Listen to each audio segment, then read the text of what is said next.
Hello, Mr. Tenkey here, number 693. Dear Management, overhead allocations and the fairness of those allocations often cause conversations to go sideways.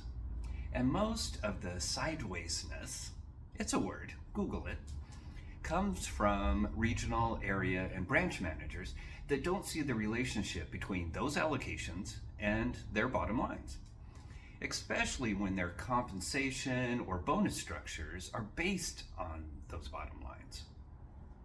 But still, you have to trudge along, trying to explain. Whiteboard time.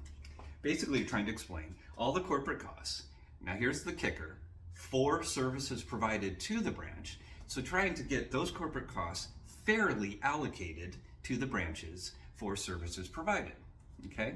So again, you're trying to best explain all the things that are included in those allocations and all the things your company as a whole does on behalf of those branches.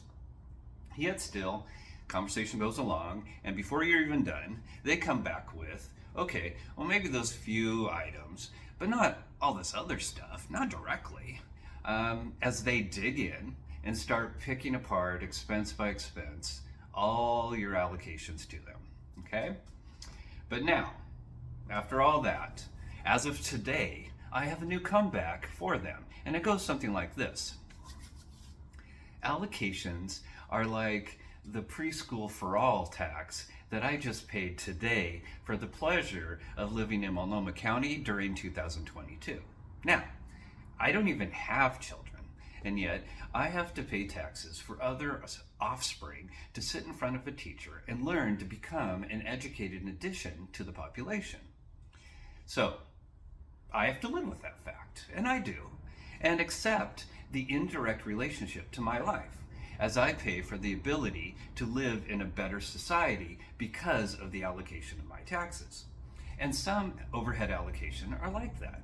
Not every expense in that allocation bucket will relate to you directly, but indirectly, the value and strength of the company as a whole does and will when needed.